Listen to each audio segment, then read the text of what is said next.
اعوذ باللہ من الشیطان الرجیم، بسم اللہ الرحمن الرحیم۔ ناظرین السلام علیکم، میں ہوں الیاس مغل۔ ناظرین، حدیث قدسی ہے، اللہ تعالیٰ نے ارشاد فرمایا انسان کے تمام اعمال اسی کے لیے ہیں، یعنی جب وہ اعمال کرتا ہے اس کو اس کا فائدہ ملتا ہے، نماز اس کے لیے ہے، باقی ہر چیز اس کے لیے ہے۔ فرمایا کہ جب انسان روزہ رکھتا ہے تو روزہ اللہ کے لیے ہے، اللہ نے فرمایا اس کی جزا بھی میں ہی دوں گا، اور اللہ اس کی کیا جزا دے گا وہ اس کی رحمت جانتی ہے۔ رسول اللہ صلی اللہ علیہ وسلم نے ارشاد فرمایا قسم ہے اس ذات کی جس کے قبضہ قدرت میں میری جان ہے۔ فرمایا کہ جب روزہ دار روزہ رکھتا ہے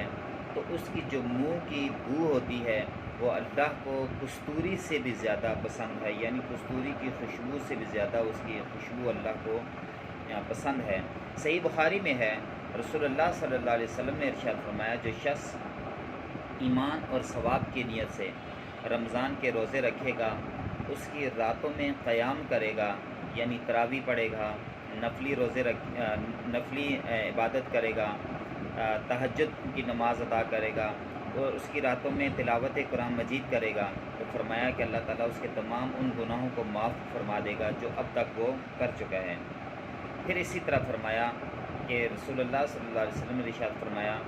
کہ ہلاک اور برباد ہوا وہ شخص جس نے رمضان کا مہینہ پایا اور اس کے روزے نہ رکھے، جس نے رمضان کا مہینہ پایا اور اپنے لیے بخشش طلب نہ کی، جس نے رمضان کا مہینہ پایا اور دوسروں کو افطاری کروا کر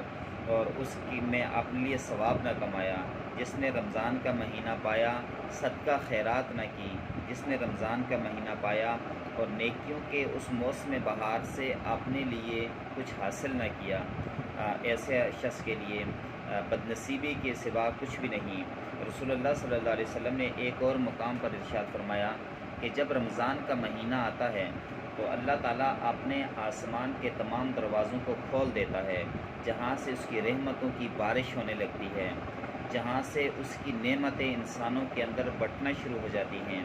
اور پھر فرمایا کہ اللہ تعالیٰ رمضان کے مہینے میں جہنم کے دروازوں کو بند کر دیتا ہے، یعنی عذاب کے دروازے بند ہو جاتے ہیں، رحمتوں کے، نعمتوں کے، اس کی بخشش کے، اس کی مغفرت کے، اور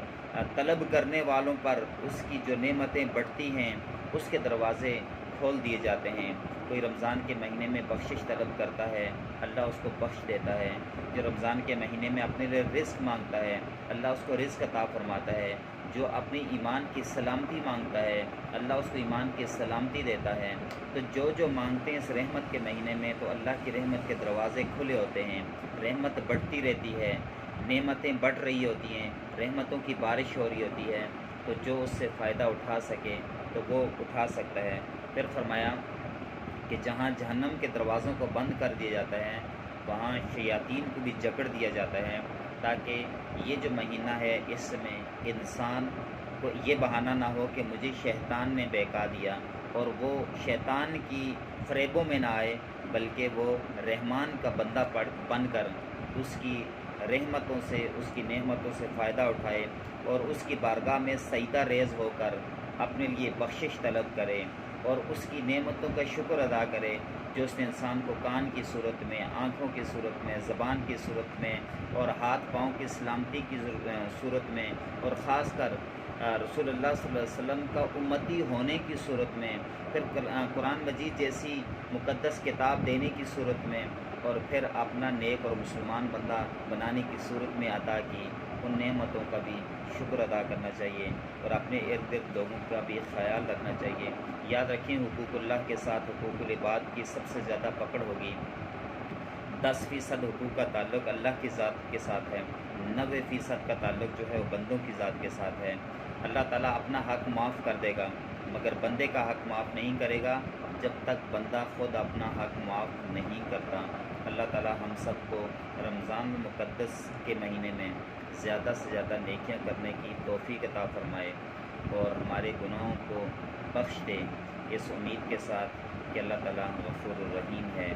رحم والا ہے، کرم والا ہے۔